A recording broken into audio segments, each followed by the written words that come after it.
With you. So in the 45 minutes that we've got together, I want to share with you some of the top leadership trends for 2021 and beyond. So as you know, 2020 was a very disruptive year for many of us. In fact, almost exactly a year ago was when we shut down. We had the major shutdowns in Australia, and that's when we thought, this could be something fairly serious. I'd been following the path of the SARS-CoV-2 virus as it was spreading throughout the world, as many other people had. But around about this time last year, about 12 months ago, was when we realized that this was going to be something reasonably significant and reasonably important in our lives. And maybe we didn't even know how important and how significant. So a year on from now, we've been through massive disruption. Australia has managed the virus very well in the pandemic, but it's a health crisis, a social crisis, and an economic crisis. And in the wake of the health crisis, of course, there's still an economic crisis and a social crisis, which is why I wanted to run this presentation today to talk about, for all of us as leaders, what do we need to do to be prepared for the future. And I also want to say thank you very much for being here, because I know that we're all very busy. We've all got lots of things to do in our lives. I can tell you, like a year ago, so I've been running online presentations for more than 10 years now, for more than a decade, but they really became mainstream last year. And when I was running the first few online presentations that I did a year ago, so in March 2020, I would get 600, 700, 800 people doing a presentation like this, because people were safe at home, staying at home, and the people who attend want to get real value from that. And I want to make sure that today that you do really get value from this presentation. So I could stand here and deliver facts and information and data and statistics about what some of these trends are, and you will get that. But if I was going to do that, I might as well just recorded it and sent you the recording, or I could have just written it in a report or just sent you an email with those stats in there. So what I want to do is something a little bit different than that. Given that you've invested your time and your attention to be here, I want to make this much more of an interactive and engaging experience for the 40 minutes that we've got together.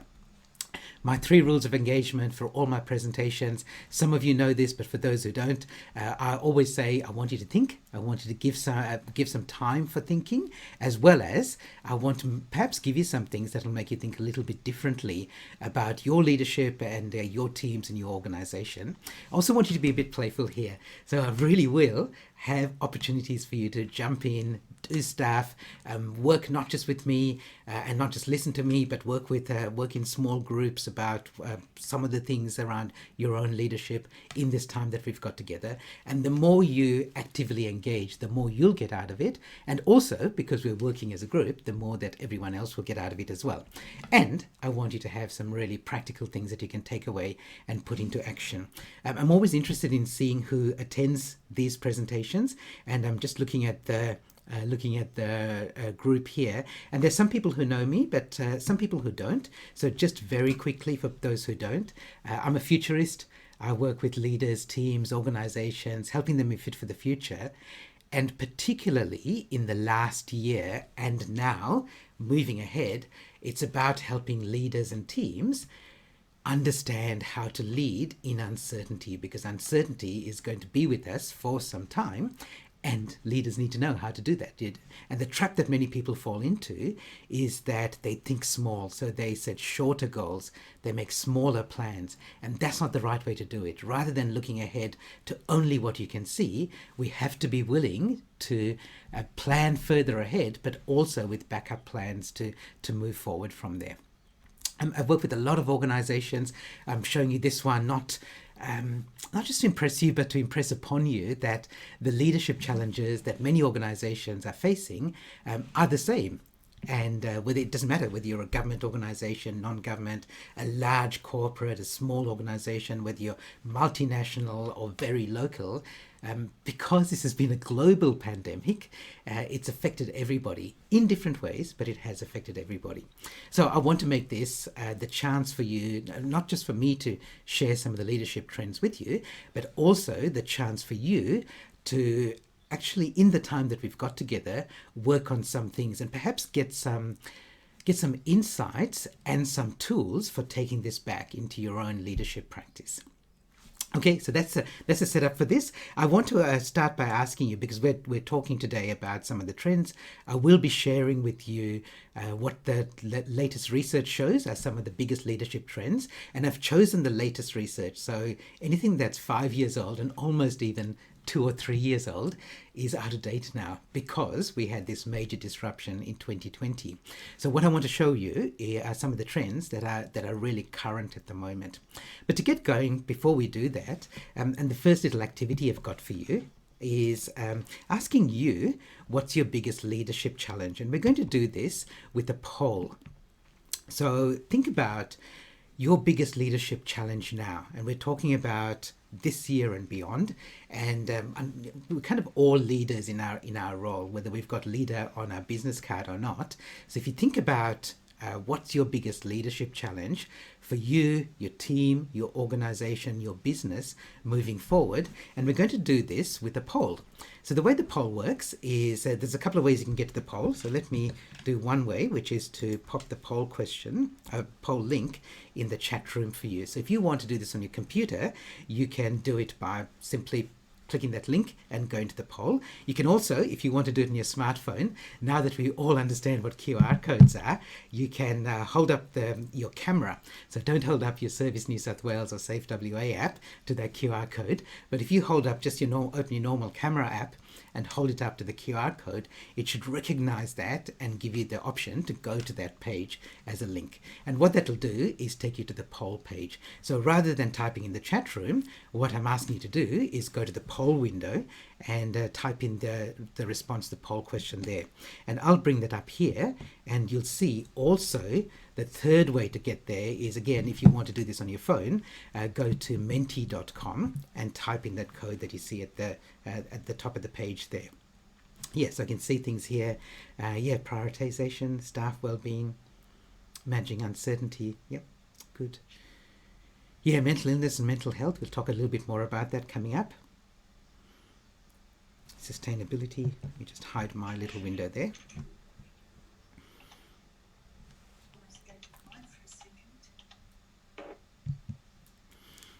So I've left microphones, I've given you the ability to turn microphones on and off if you want to. So if you've got your microphone on, I suggest you mute it while we're doing this and while we're in the presentation. But when we get to questions and chat, you're welcome to turn your microphone on if you want to.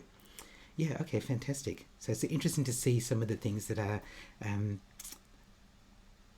coming. I'm seeing a couple that I haven't seen before, but it's interesting. The staff expectations is coming up quite high.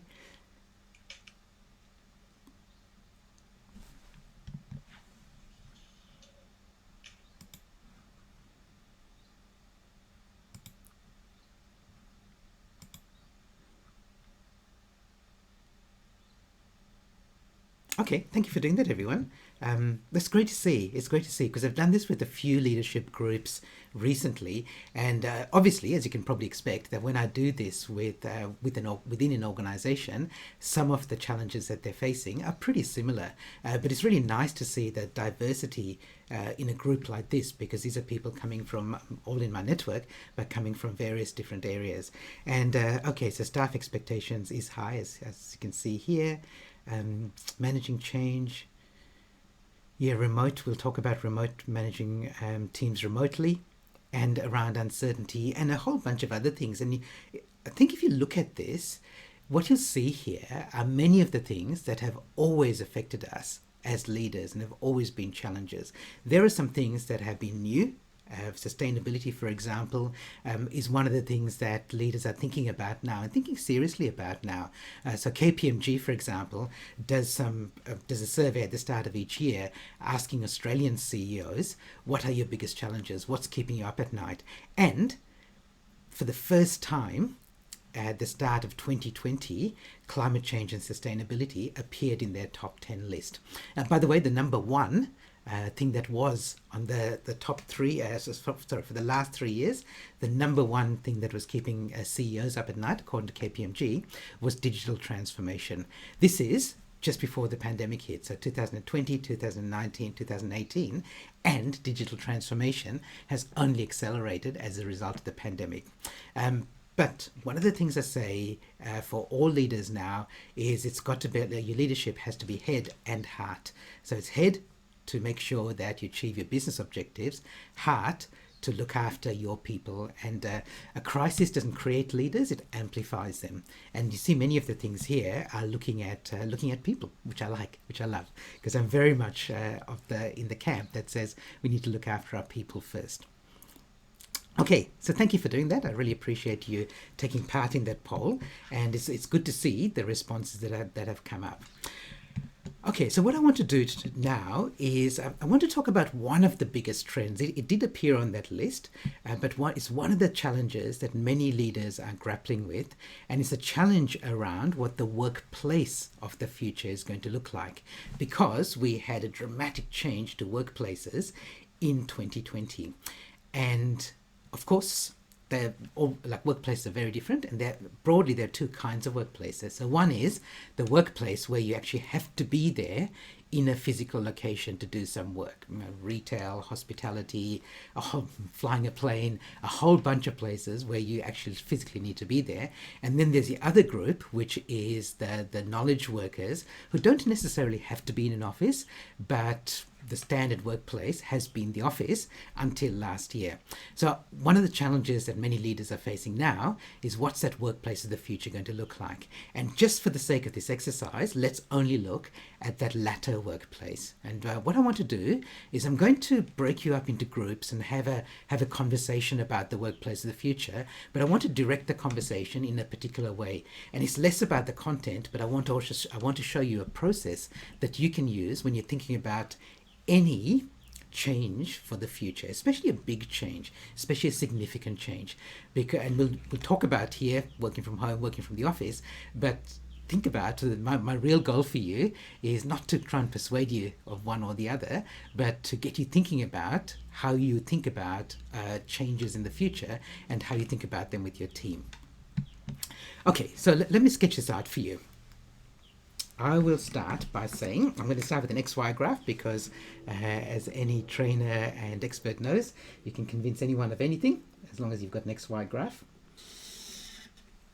Okay, so this XY graph is looking at workplaces. And we're going to look at it over 3 years actually. So 2019 first and 2020.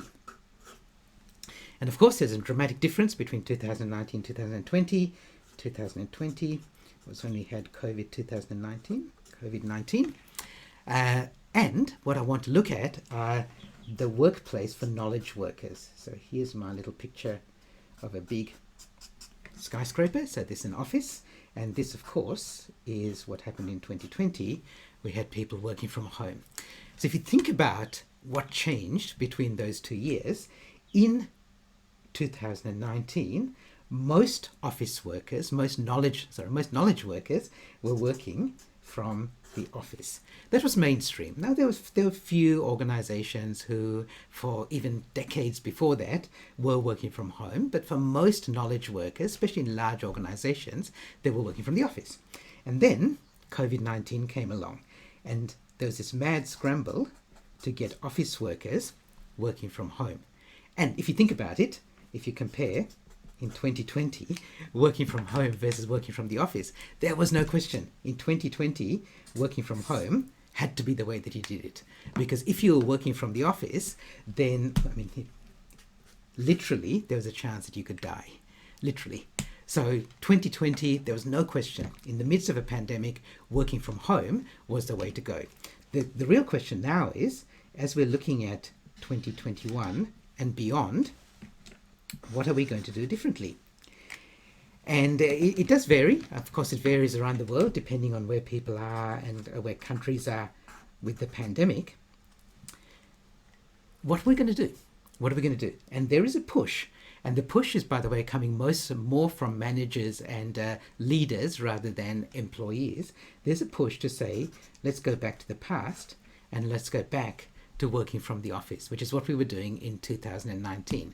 And you hear people say, and I read articles where managers and leaders are saying, we tried working from home and we didn't like it. Well, that's not actually true. I think the way you should phrase that is to say, we tried global pandemic and we didn't like it. Because the thing that changed in 2020 was not just working from home, it was working from home with a whole bunch of other changes as well.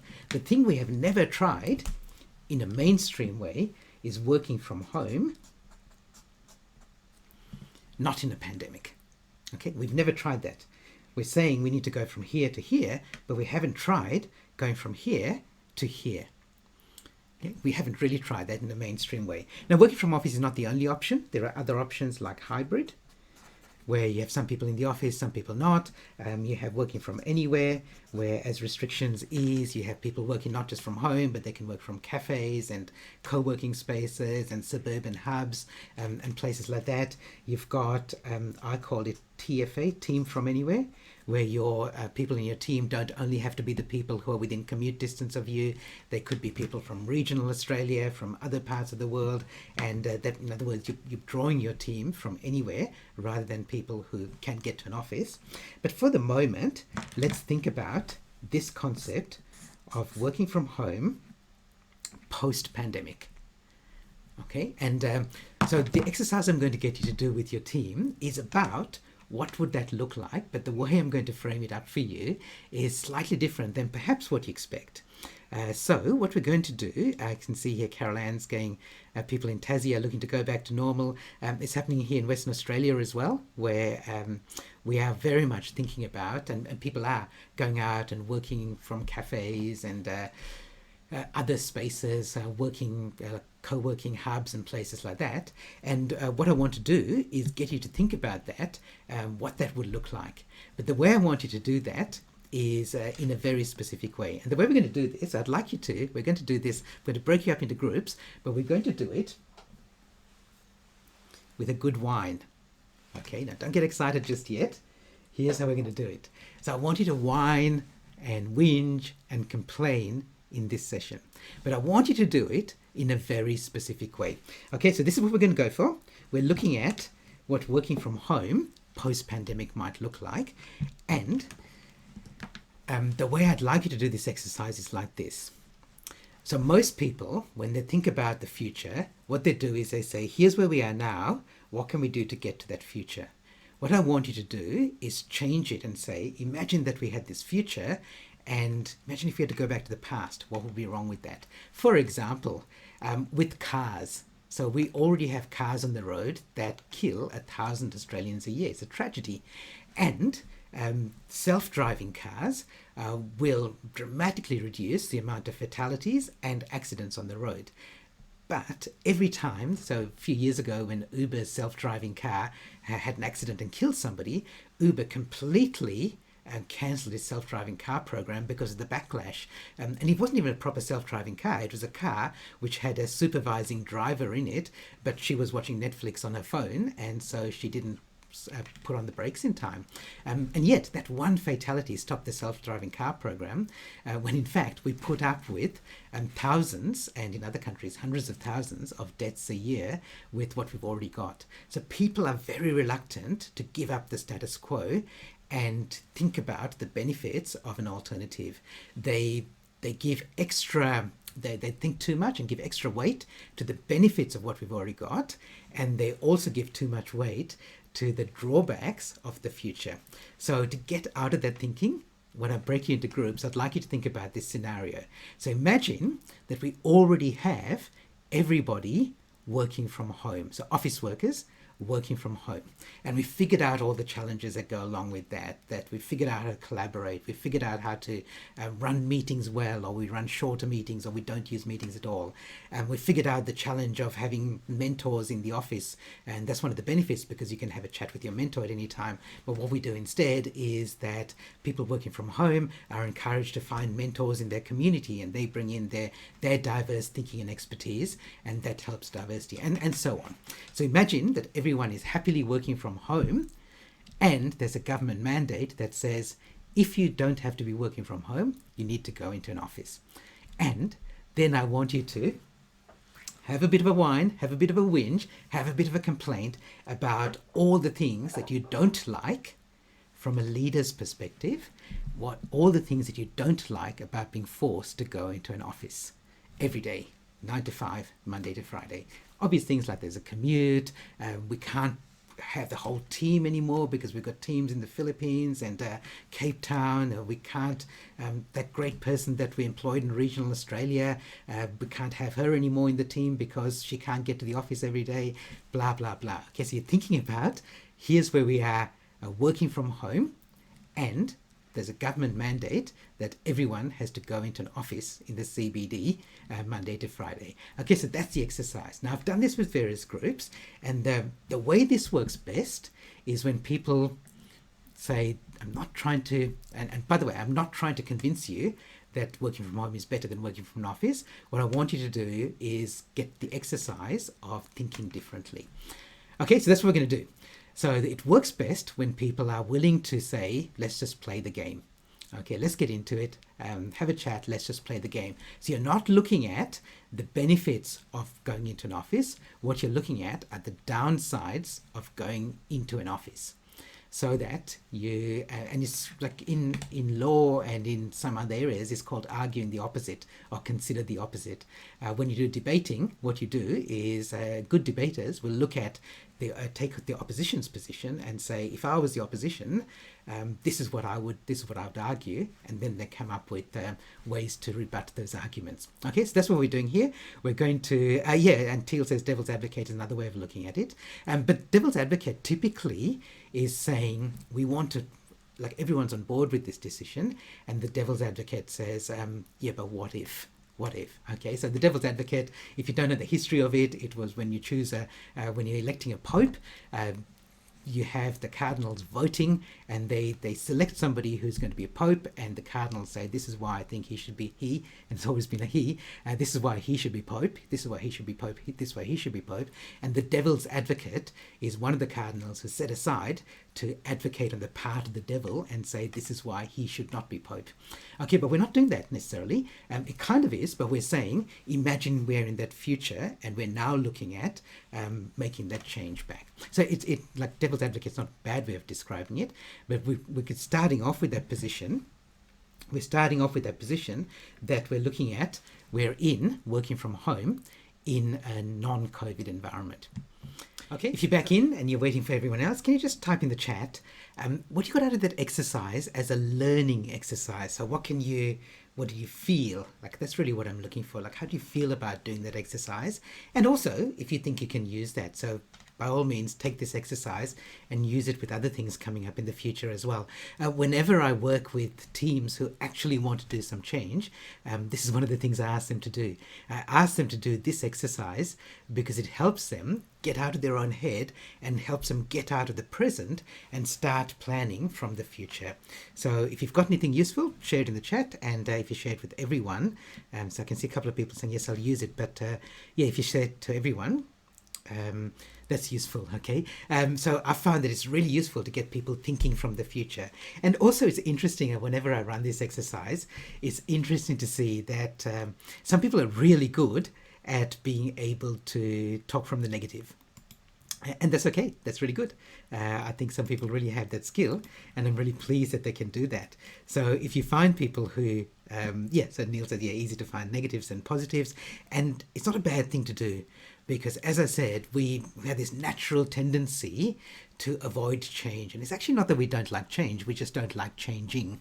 And changing has a whole bunch of negatives, potential negatives to go along with it. And so it's easier sometimes to find faults. And so this exercise allows you to find faults, but in a very accommodating way that still moves us into the future. Teal says 5 minutes wasn't long enough for a good whinge. I agree. So I think, Teal, you need a good wine to go along with that. Okay, so that was, I hope you found that useful, and I did want to give you something really practical that you could take away and use as an exercise as well. So whenever I work with leaders, I always say anything that I use, please feel free to beg, borrow, steal, and use any way you want to. So feel free to do that here as well.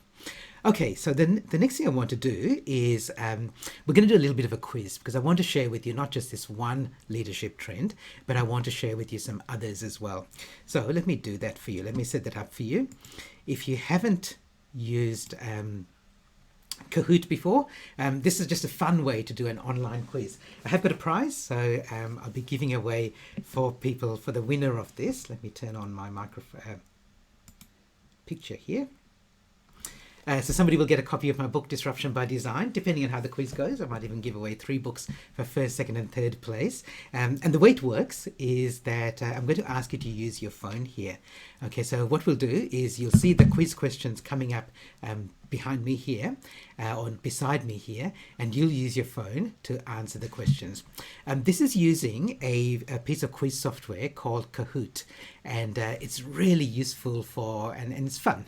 So we're going to have a little bit of fun with it. We're going to, I'll share some statistics about some of the research about what's changing. So as an example, I might have something that says from the World Economic Forum, so this piece of research is that 1 in 2 Australians are worried about losing their job in the next 12 months. So this is post-pandemic. That's 1 in 2. So if it's not you, it's somebody really close to you. And I'll change it into multiple choice questions. It'll be something like how many Australians are worried, and 20%, 50%, 75%, 90%, and you choose one of the 4 multiple choice answers. Or it might be 1 in 2 Australians are worried about something, and there'll be 4 options to choose from. So of course this is just based on, it is based on research, and it's based on fairly current research, but like any research, it doesn't necessarily apply to everybody, so take everything with a grain of salt in terms of applying it for yourself. I always say, as Disney says, 6 out of 7 dwarves are not happy. I think that's funny. I don't know what you think. Okay, so here's how we make it work, right? So we're going to use this tool called Kahoot. So this is a real question. ING and YouGov. How many Australians are considering career change, not just a job change, but a career change after COVID-19?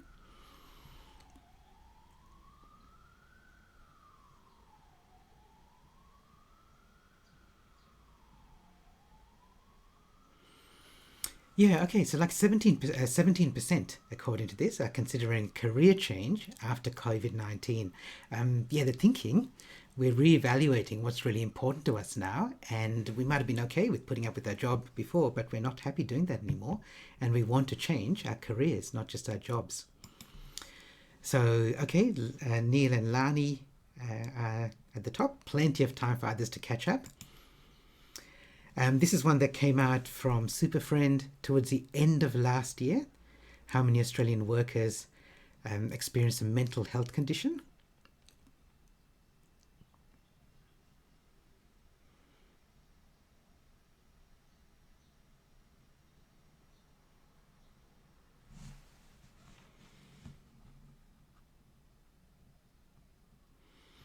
Yeah, okay. It's interesting, like 50-50, half the people got this right. So it was pretty high.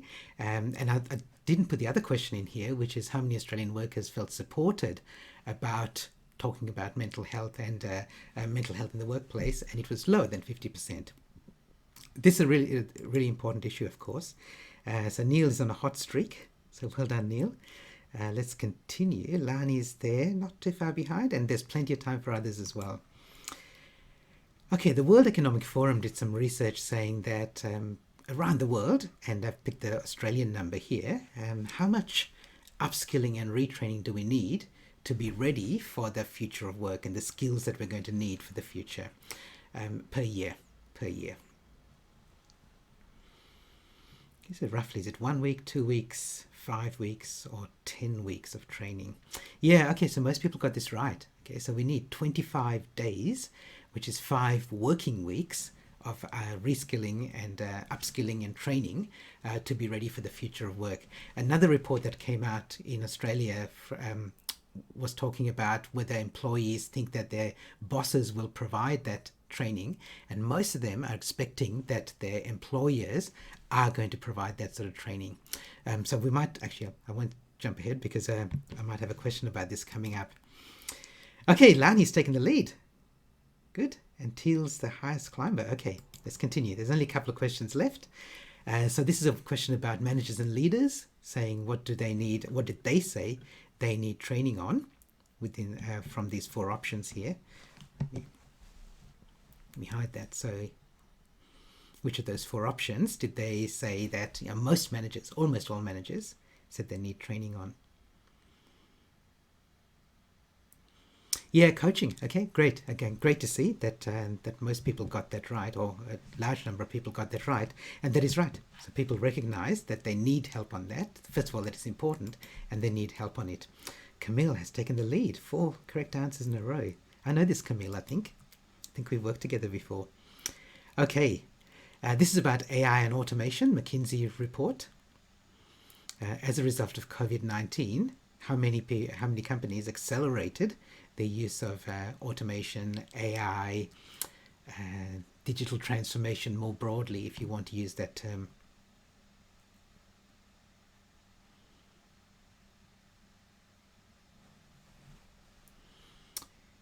Yes, okay. Yeah, so it's mixed, but yeah, that's right. So 70%. I've seen varying numbers, but some people, some companies are saying that they've had this big digital transformation, AI, automation initiative on the cards and part of their plans for the last 3 to 5 years, and COVID-19 has accelerated it by as much as 5 to 7 years. So they're way ahead of where they thought they would be, so because it suddenly became a priority, as you can imagine, because of the pandemic. Okay, one more question to go. This is not a leadership trends question, but it's a question about a little bit of thinking. So here's a parking space. You can see this car park, and a car has pulled into a parking space. So there's a pattern to the numbers. What's the pattern? In other words, which is the number that's being covered by that parking space? I'm giving you a little bit more time, a couple more seconds extra than for the others. Okay, which number is covered? Remember, if you don't know, just take a guess, because you don't lose points for a bad guess. Oh, okay, so most people got that right. Okay, so in case you didn't get that one, so let me show that to you. So if you look at that and imagine turning that upside down, in other words, the way that the car would drive into that parking spot, and you see it's pretty obvious. The answer is 87, right? And I actually use that as an exercise to say change your perspective, and I think it's not a bad thing. I think you can get the metaphor there. Okay, thank you, everyone. Let's see how we went. Okay, so Neil won. So Neil, Camille, and Lani. Okay, so what we're going to do is congratulations to the winners, and also I will make sure that I send out. Actually, I'm going to send out 3 copies of the book. So Neil, Camille, and Lani, can you please either drop me an email, or just, even if you want, in the chat room, if you send a message just to me with your postal address. Your most current postal address, I'll make sure that you get a copy of my book, Disruption by Design. If you already have a copy of the book and you prefer me to send it to somebody else as a gift from you, then note that in there as well. Give me their details. Or if you go to gihanpereira.com and want to drop me an email, you'll see the email address there as well. So congratulations. Thank you, everyone, for playing. There is as you can imagine, that there is a real reason for me sharing these with you. And also, I hope that's just given you some things to think about a little bit differently in how leadership is changing in 2021. And I reckon that people say, like you may have heard people say, especially early in the pandemic, they say we're all in the same boat. And I don't think that's true. I think we're all in the same storm, but each of us has our own boat to navigate through that storm. And never really know what boat somebody has got, even by looking at them. And I always use the example of working from home. You look at these 2 people in your team, one of them, and they look very similar, so same level of seniority, same kind of role, but one of them is, if they were working from home, they had a large house, they didn't have kids to supervise going to school, they could work from it, they had a nice little workspace set up, and so on. And somebody else was in again, looks very similar, but in a small space. They were supervising school kids. Perhaps there was friction or domestic violence situation. They had this tiny little kitchen table where they had to try and work, and you don't know what boat somebody has got. And so for us as leaders, we always have to be to understand that each person is different. And of course, that's always the case, that the best leaders have always operated that way, but it doesn't necessarily mean that every leader operates that way. And it's just become so important now, more important than ever before, that as leaders, we have to be willing to step up and take on that leadership role. And I think in Australia, we have done an amazing job at managing the health crisis, but we've still got the social crisis and the economic crisis that'll be in the wake of the health crisis, which by the way, by itself is not over either. In my book, Disruption by Design, I say disruption and innovation are both about change. It's just disruption when it happens to you, and it's innovation when you make the change happen yourself. And I reckon we've spent so much time last year being disrupted and having to be really reactive. Now's the time to be proactive and to start innovating. So thank you everyone for coming along. Thank you for participating, and thank you for enthusiastically being playful. My last message to you is don't wait for all the ducks to line up in a row, as if 2020 has taught us anything, it's that things are never going to be perfect. So start before you're ready, because the world won't be waiting for you. Thank you, everyone. Feel free to share this when I send out the recording to you. Feel free to share this with anybody else you want in your team. And as you can probably guess, this is the sort of work that I do with organizations as well. So if you know anybody else who'd like to get this sort of value, or you would like to get this sort of value for your team and your organization, then please get in touch with me. So I do a keynote presentation around the future of work. I do master classes like this, and I kind of like the online version. And we do other things like facilitating leadership teams and doing coaching as well. So again, all my contact details are there at gihanpereira.com. Hope you got some value from this, and I hope you got some things that you can put into action. Stay safe and healthy, and I'll see you in the future. Thanks, everyone. Have a great day.